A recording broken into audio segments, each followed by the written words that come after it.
For the art in the project this week, we're going to be working with watercolors. So in your kit you have a little watercolor dish. So it has all of these colors and it has a brush in it. Watercolor brushes are kind of specific and it might be different than most of your brushes at home. This part of the paintbrush is called the bristles, and for watercolor brushes they're really soft. In your packet, so to preserve it, this is going to be stiff at first. All you need to do is kind of bend it over and rub it on your hands until they loosen up. And then it'll be ready to use. You just want to make sure they're pretty soft. You also have watercolor paper. Watercolor paper is a little different than other paper because it's really thick. So you can hear it make that noise. When you have other paper, like a paper towel, it doesn't because it's so thin. But we're going to use watercolor paper. There's also two different sides of watercolor paper. One side is really grainy, so if you feel it, it's kind of rough. The other side of the watercolor paper is nice and smooth. The side you want to use is the side that's rough on top. And you also have tacky glue, so you're going to need this later on. And you also need a cup of water, because watercolor, you need to use water to get the color on your paper.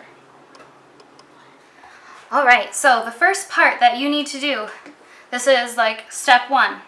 You're going to make your drawing with glue.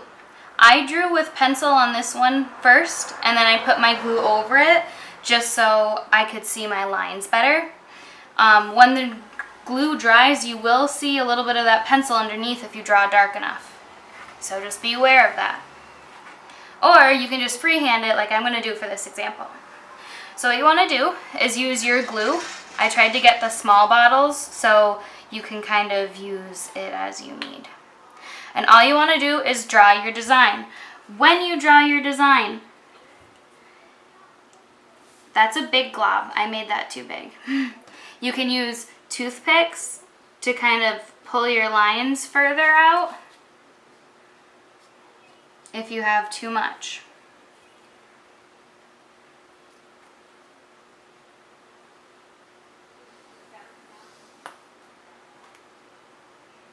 But you want to draw your lines.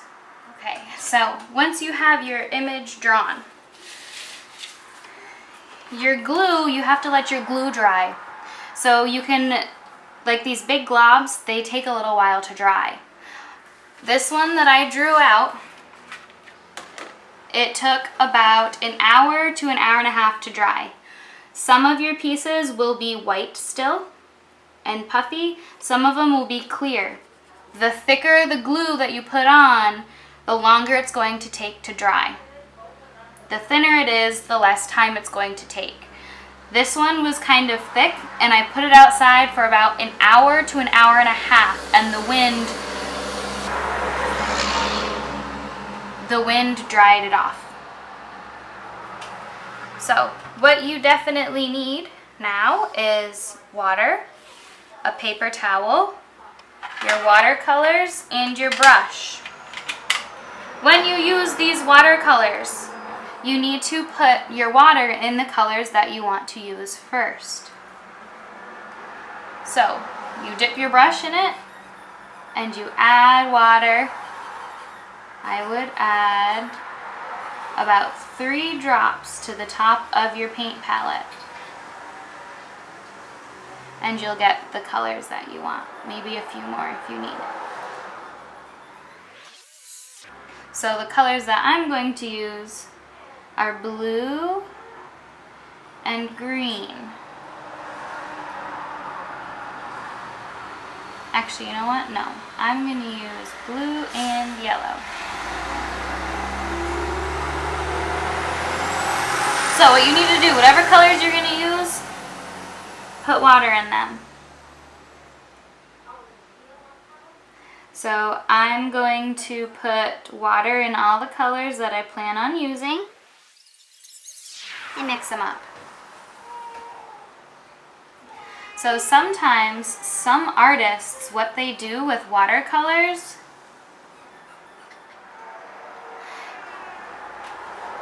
is mix the background. So I'm going to do the background first.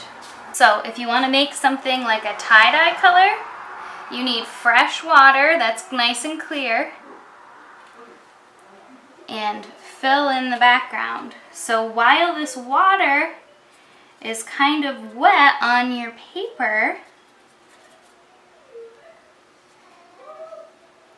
you take your colors and you can mix them around. Every time you change a color, you need to make sure and wipe your brush off. So see how these colors kind of mix together?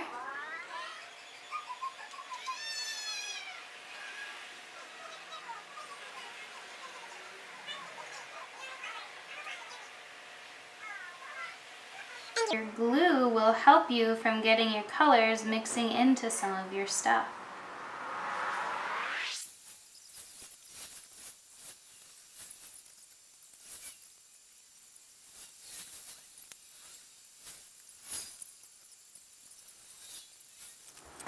Whenever you're working with watercolor, you always want to do your whole background first, so everything that's behind your pictures.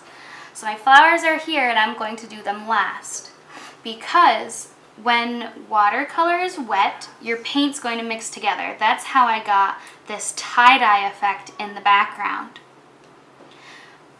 But what you want to do is make sure your stuff doesn't leak together if you want something to be all yellow. So you just need to take your time and you wait until this dries, and then you start working on the middle. Your glue will help to keep some of the colors from leaking together, but it's not foolproof. If there's a little opening, it's going to leak.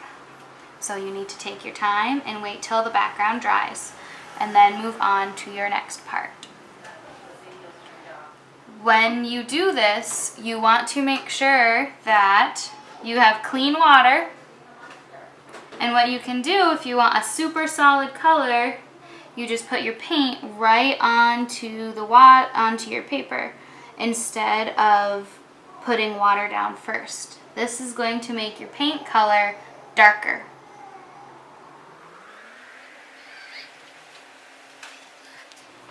Sometimes when you're watercoloring, see, this part is really light, but I want part of it to be nice and dark. So I had to wait until this is dry enough, so then that way I can put another layer. So I already painted it with the orange once. Now I'm going to go back in with a little more on top of the part that I want to be darker. So sometimes it takes a long time to watercolor projects, especially if you want part of it to be darker than the other part. So now I have to do this with each little part of this flower that I want to be darker.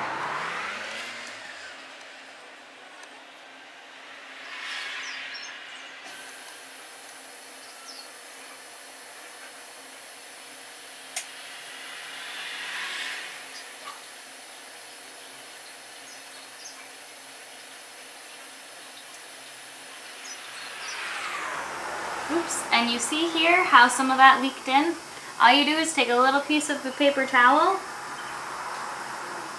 and it soaks it up. So if you make a mistake while it's still wet, you can take a paper towel and it'll soak some of that right up. Because I made my drawing a little complicated, I'm going to take a break. So for the rest of the video, I'm going to kind of close it off, and when I'm done my drawing, because I made it really hard, I can post my picture after. But because this is a really meaningful one to me, I want to finish it, and I want to finish it really good. So it's going to take me a long time to get it as perfect as I want it. So remember that your work doesn't have to be real intense. You can just have lines and cool designs all throughout your work if you would like. Just make sure when you're using your watercolors, make sure you rinse your brush off before you change your colors. Otherwise, your colors are going to mix in your palette and it's going to look really messy. Just make sure that you take your time. Watercolors, remember, they need to dry. Otherwise, they're going to mix together like tie-dye. So have fun and make a masterpiece. And make sure and share your artwork with me afterwards. I love to see your designs that you created.